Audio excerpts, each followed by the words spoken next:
Spirit Chronicle season 2 episode number 2 की शुरुआत में हारुतो बता रहा होता है आशिया एक स्पिरिट है जिसे जीने के लिए माना की जरूरत होती है और उसने मेरे साथ कॉन्ट्रैक्ट किया है, इसीलिए वो मुझसे माना लेती है। सेलिया बोलती है ये सच हो सकता है लेकिन फिर भी तुम लोग साथ में नहीं सो सकते हो। आशिया कहती है ठीक है, तो मैं मिहारू के साथ सोती हूँ। उसका माना हारुतो के बराबर तो नहीं है लेकिन ये मेरे लिए काफी है। हारुतो बोलता है क्या मिहारू के पास भी माना है? अब मिहारू कहती है मुझे समझ तो नहीं आ रहा है लेकिन अगर मैं किसी काम आ सकती हूँ तो ये मेरे लिए ठीक है। जिसके बाद वो सभी लोगों को अपने अपने रूम देता है। फिर वो सब लोग अपने अपने रूम के अंदर जाते हैं। अब हारुतो सोचने लगता है आया से मिहारू, मैंने नहीं सोचा था कि मैं उसे इस दुनिया में मिलूंगा। अगर मैं उसे बता दूं कि मेरे पास हारुतो आमाकावा की अभी तक यादें हैं तो वो क्या सोचेगी? नहीं, अब मैं हारुतो आवाकावा नहीं हूँ। अभी मैं रिहो बनकर जी रहा हूँ और मैंने पहले ही अपने हाथों को गंदा करने का डिसाइड कर लिया है ताकि मैं अपना बदला उस इंसान से ले सकूं। अब आमाकावा हारुतो मर चुका है। तभी वहाँ पर सेलिया आती है। अब वो हारुतो से कहने लगती है मैं ये तुमसे सबके सामने नहीं पूछ पाई लेकिन जब से हम दोनों अलग हुए हैं तब से तुम क्या कर रहे थे और तुम आशिया से कब मिले? नहीं, ये सब छोड़ो। तुमने पिछले जन्म के बारे में कुछ कहा था, वो सब क्या है? तो वो कहता है पहले तुम थोड़ा शांत हो जाओ, मैं एक एक कर तुम्हें सब कुछ बताता हूँ। पहले मेरे पिछले जन्म के बारे में। मेरे पास मेरे पिछले जन्म की यादें हैं और मैं पिछले जन्म में उसी दुनिया में रहता था जहाँ से ये लोग आए हैं। तो वो बोलती है इसीलिए तुम उनकी लैंग्वेज समझ सकते हो। हारुतो बोलता है सही कहा। और क्या तुम्हें पता है जब हम पहली बार मिले थे उसी समय मेरी पिछले जन्म की यादें वापस आई थी। मैं उस जन्म में हारुतो हुआ करता था और मैं 20 साल का था। जिसके बाद वो पूरी बातें उसे बताता है। अब हम बेल्ट्रोम किंगडम की रॉयल कैपिटल को देखते हैं जहाँ पर एक बंदा जिसका नाम रेस होता है जो कि प्रिंस चार्ल्स से कह रहा होता है ये तुम्हारे लिए काफी दुख की बात है कि तुम्हारी मंगेतर किडनैप हो गई। तो वो कहता है तुम्हें चिंता करने की जरूरत नहीं है, हमने सभी लुटेरों को ठिकाने लगा दिया है और मैंने एक रिपोर्ट रिसीव की है कि वो लोग अल्फ्रेड के हमले के बाद बिना किसी निशान के वहां से गायब हो गए। लेकिन फिर भी मैं सेलिया को नहीं ढूंढ पा रहा हूँ। जरूर उनके पास मदद करने वाले और लोग होंगे। हमने पूरे कैपिटल को बंद कर दिया है और उन्हें ढूंढने के लिए एक टीम भी भेज दी है। रेस सोचता है वो आदमी और स्पिरिट ने खुद के निशानों को छुपा दिया होगा। उन्होंने ये काफी अच्छी तरीके से किया है। अब चार्ल्स बोलता है एक हीरो को पहले से ही हमारे देश में समन कर दिया गया है और ऐसा लगता है कि डैड ने उसे पहले से ही हिरासत में ले लिया है। रेस कहता है मैं उम्मीद करता हूँ कि वो बेल्ट्रोम किंगडम के लिए एक अच्छा साथी बने, लेकिन क्या किंगडम के पास एक और होली जेवर नहीं होना चाहिए? तो वो बोलता है सही कहा, वो प्रिंसेस फ्लोरा और गुस्ताव की जगह पर है। शायद वो हीरो का वेलकम करने वाले हैं।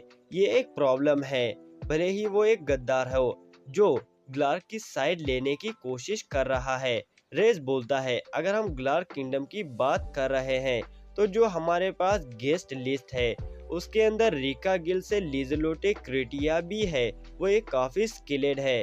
तो चार्ल्स कहता है सही कहा और वो सिर्फ 15 साल की है।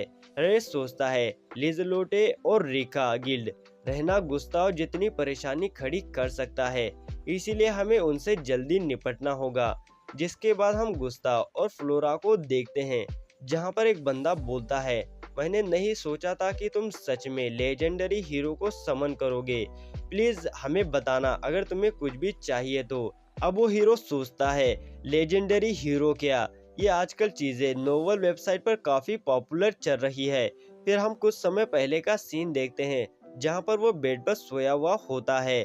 तभी वहां पर एक मैजिक सर्कल बनता है और वो दूसरी दुनिया में पहुंच जाता है जहां पर फ्लोरा उसे बताती है कि उसने उसे यहाँ पर समन किया है और वो एक हीरो है। जिसके बाद वो अपना नाम बताता है मैं हूँ हिरोआकी साकाटा और मैं हीरो बनने के लिए तैयार हूँ। फिर वो सोचने लगता है अगर मैं इनके साथ अच्छे से पेश आऊंगा तो हो सकता है कि वो लोग मेरे साथ नौकर जैसा बर्ताव करे। अगर हम बातचीत ही करने वाले हैं तो मुझे ऐसे दिखाना होगा कि मैं इनसे बड़ा हूँ। जिसके बाद वो उनसे काफी रूड लैंग्वेज में बात करने लगता है। अब एक बंदा बोलता है, तुम प्रिंसेस से काफी रूड बात कर रहे हो। तो गुस्सा उसे चुप रहने के लिए बोलता है और कहता है, मेरे बेटे को उसके लिए माफ करना, और तुम यहाँ पर कुछ गलत समझ रहे हो। क्या तुम हमारी पूरी बात सुनोगे? तो वो कहता है ठीक है। जिसके बाद हम हारुतो और बाकी सबको देखते हैं, जहाँ पर वो आकी और मसाटो को घर की देखभाल करने के लिए कहता है और वहाँ से जाने लगता है। अब मिहारू कहती है, मैं सच में हवा में उड़ रही हूँ और यहाँ से सब कुछ काफी सुंदर दिख रहा है।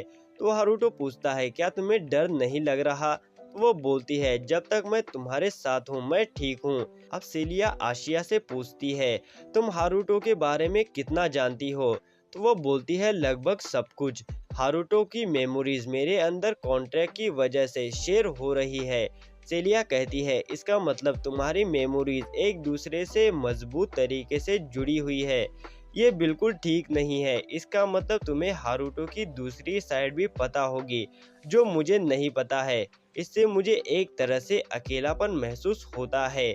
आशिया बोलती है, वो पहले से काफी बदल गया है। उसने धीरे धीरे लोगों पर भरोसा करना स्टार्ट कर दिया है और ये सब तुम्हारी वजह से हुआ है। जिसके बाद वो सिटी पहुंच जाते हैं। अब हारुतो उन्हें बालों का कलर चेंज करने वाली पिने देता है और बोलता है, ये अपने बालों में लगा लो, इससे तुम्हारे बालों का कलर चेंज हो जाएगा।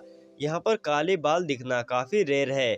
जिसके बाद वो अपने बालों पर वो पिन लगा लेते हैं, जिससे उनके बालों का कलर चेंज हो जाता है।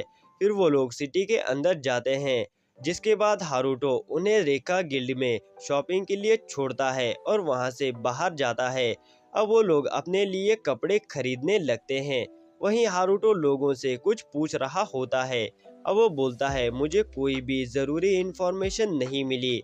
ये कल ही हुआ है, इसीलिए शायद ये नेचुरल है। फिर वो उन लोगों के पास आता है और मिहारू से पूछता है, क्या तुम्हें कुछ पसंद आया जो तुम्हें चाहिए? तभी वो उसके हाथ में ब्रात देखता है, जिससे वो दोनों काफी शर्मा जाते हैं। अब हारुतो सॉरी बोलता है और कहता है, मेरी चिंता मत करो और तुम्हें जो भी चाहिए वो आराम से लो। तभी वो हारुतो से रुकने के लिए बोलती है और उसे एक शर्ट अपने ऊपर ट्राई करने के लिए बोलती है।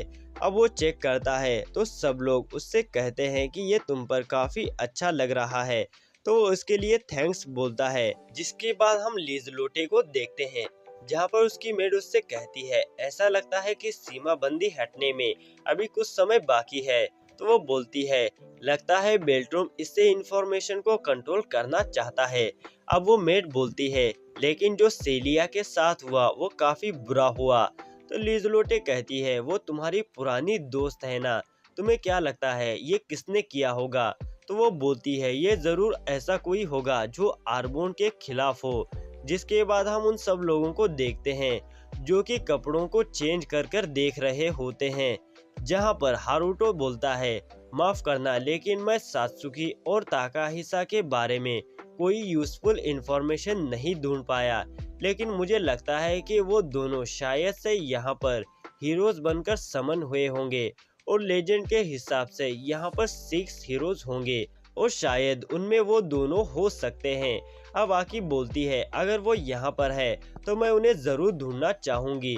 तो हारुतो बोलता है, सबसे पहले तुम्हें यहाँ की लैंग्वेज सीखनी चाहिए और जानकारी इकट्ठा करनी चाहिए, और मैं इस बारे में मेरे स्पिरिट लोगों से भी जानकारी लूंगा। जिसके बाद वो सब लोग खाना खाने लगते हैं और यहीं पर इस एपिसोड का दी एंड होता है।